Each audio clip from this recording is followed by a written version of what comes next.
नहीं, चारों भैयन का विवाह हुआ। जिस विवाह की विधि सूती वरणी, सकल कुंवर ब्याहे तेहि करनी।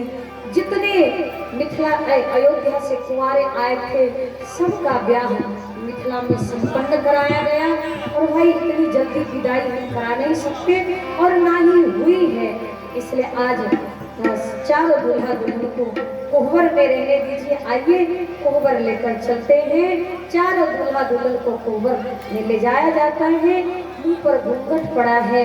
सखियों ने कहा सरकार भूल मत करना पहचानने में, यदि पहचानने में भूल करोगे तो जिसको पहचानोगे उसी को लेकर जाना पड़ेगा। सिया जी के मुंह पर घूंघट पड़ा था। राम जी ने घूंघट हटाया, सिया जी मिल गई। भरत जी ने घूंघट हटाया, मांडवी जी मिल गए। शत्रुघ्न जी ने हटाया, सुत कीर्ति मिल गई। जैसे ही लक्ष्मण जी आगे बढ़े, सखियों ने कहा अरे अरे रुको सरकार, इतनी भी क्या जल्दी है। लक्ष्मण जी ने कहा तो हिसाब मेरा ही होना है। मिथिला की सखियों ने कहा सरकार आपका तो इतना हिसाब बाकी है कि हमें लगता है कि लेना शुरू करे तो पूरा नहीं हो पाएगा।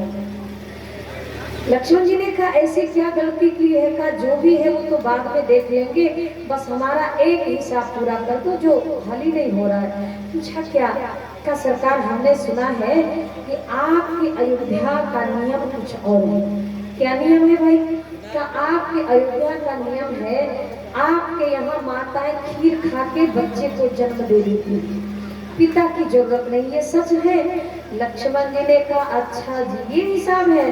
कहा का तो ठीक है, ये तो बिल्कुल सच है कि हमारे यहाँ माताएं खीर खाती हैं और बच्चे पैदा हो जाते हैं, पिता की जरूरत नहीं।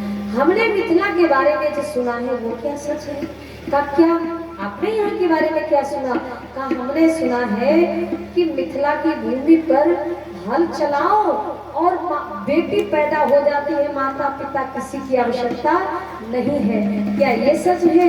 और तो मिथिला की सखियों ने कहा कि लोग यहाँ भी हार गई, लेकिन मिथिला की सखियां हार मानने वाली नहीं है, ये कभी हार मान ही नहीं सकती है।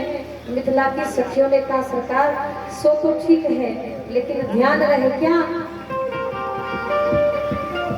अब एक बार घूंघट तो उठाकर देखो तब समझ में आए कि मिथिला है क्या।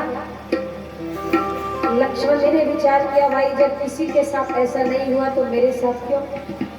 का इसलिए कि छोट कुमार खोट बड़ा भारी, देखने में तो बड़े छोटे हो, बहुत टेढ़े हो, जितने छोटे हो उतने ही टेढ़े हो।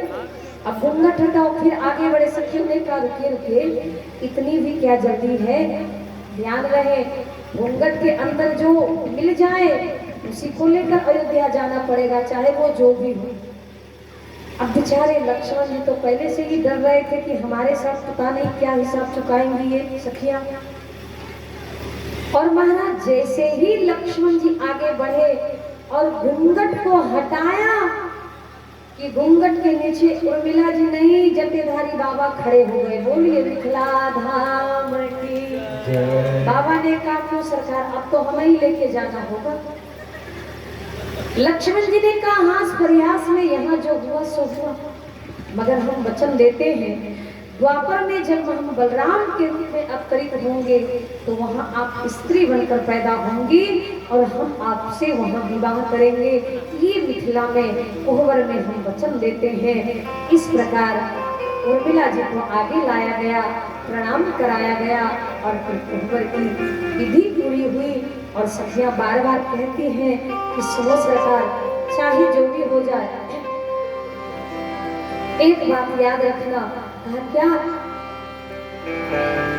कहा जो तो है रसिया मिथिला नगरिया है अब कैसी छला, जो तो है रसिया मिथिला नगरिया है अब कैसी छला, तो मेरी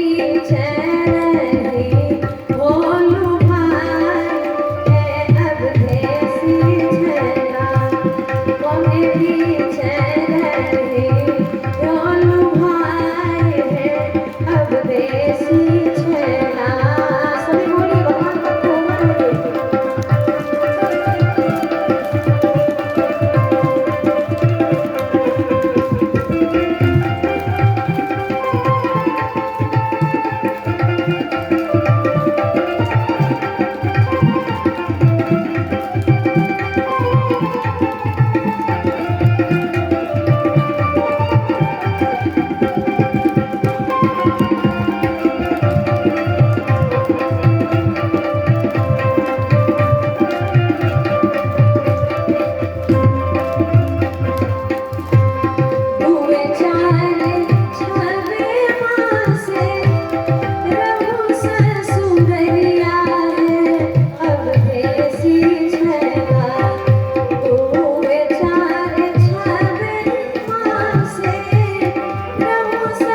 इससे पहले चारों दूल्हे के आगे खीर परोसा गया और लक्ष्मण जी तो फिर से नाराज। देखिए सब संसार में कहीं सम्मान हो ना हो, लेकिन ससुराल तो ऐसी चीज है कि जहाँ व्यक्ति की खातिरी होती है।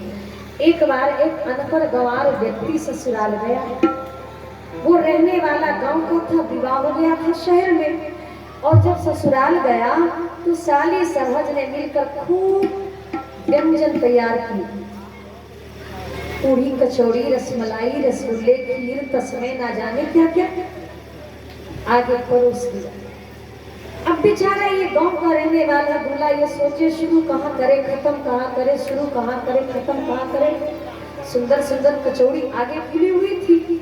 मन में विचार किया क्या करे भाई क्या ना करे।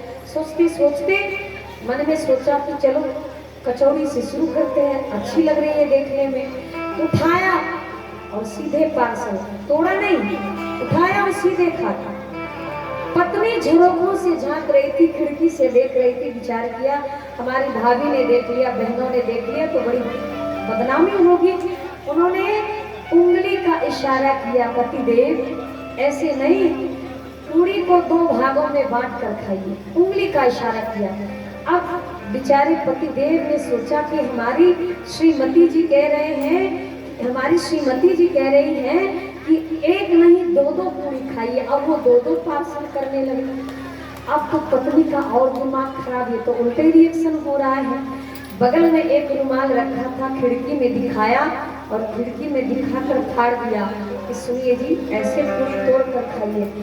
अच्छा, पति ने विचार किया कि बगल में ही मंगवार बाजार है, हमारी पत्नी कह रही है कि मेरी माँ ने आपके लिए नया कुर्ता सिलवा के रखा है, इसलिए कुर्ता ही फाड़ा।